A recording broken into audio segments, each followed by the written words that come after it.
What's going on, everybody? We're here at PRI. I'm with my friend Tom at the ARP booth, and we have something pretty crazy sitting right behind us. Talk to me a little bit about it, Tom.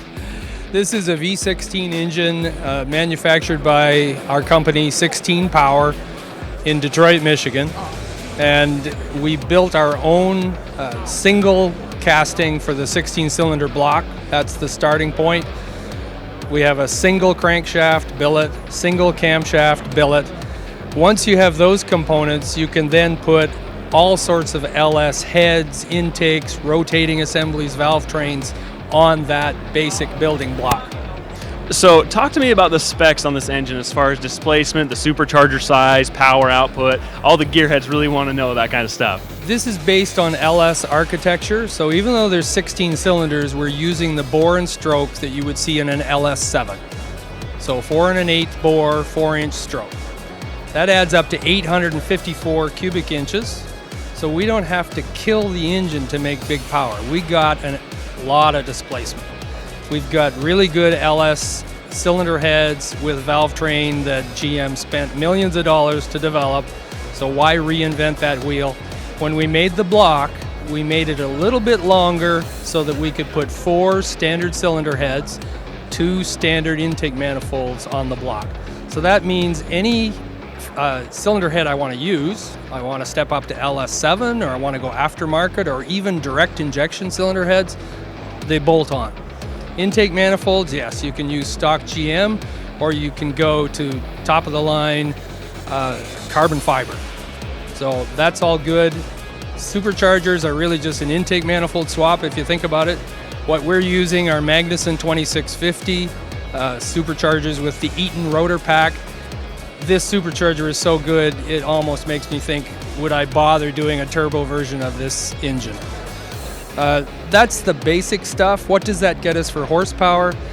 This engine is 2,000 horsepower, 2,000 foot-pounds of torque, and we're not revving it really high to do that. The torque peak is at 4,500, horsepower peak is at 6,000. So the valve train is good to 7,000 or more, depending on which LS guy you talk to. We're not even approaching that limit. We're not using heavy-duty valve springs with high seat pressures. Cam lift is very reasonable, so we're not stressing things. We're splitting that power between 16 cylinders, so it's really not hurting an individual cylinder. That means this engine, if it was in a street application, this could run on pump gas. This could run on 93. Now, this is obviously a marine engine. You can tell by the water-cooled headers and some of the other heat exchangers that are here. And we don't want to run pump gas on a 2,000 horse marine engine because guys will put the throttle down and leave it down for 15 minutes or until they run out of lake. So we have to design this way overkill. That's why the intercoolers are so big. That's why we don't actually spin these blowers as fast as the street guys do. Eaton says 18,000 RPM, continuous duty is what these will stand. So we have a 3-to-1 step-up ratio on the blower drive. 2-to-1 of that is here at the front of the engine, and then we're driving 2 pulleys from the center to get a little extra step up. So that means we're spinning these at 18,000 and could do that continuously according to the manufacturer. So that's our attitude. This is crazy, no question about it, but we're also conservative about the way we reach this crazy horsepower. That pretty well sums it up.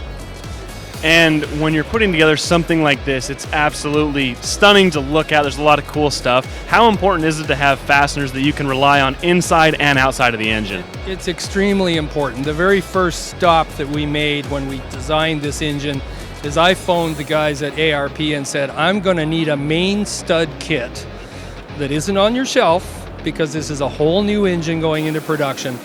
I've got 10 main webs. I've got 6 bolts per web.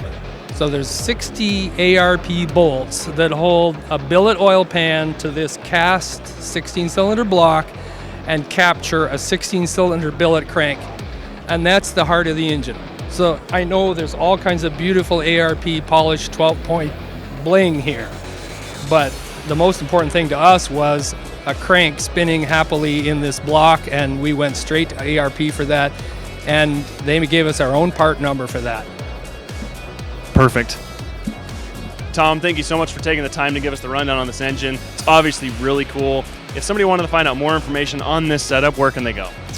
Go to 16 Power Facebook page, just Google those 3 words and we'll be at the top of the list. You can find the 16 Power website the same way. You're going to find more information on the technical specs, and you're going to see dyno videos of our durability testing where you can hear this monster roar. I'm looking forward to it. I'm definitely going to check it out. And make sure to check out arp-bolts.com for any information on all the hardware on this engine. And make sure to stay tuned right here, Power Automedia, for everything new coming out of PRI.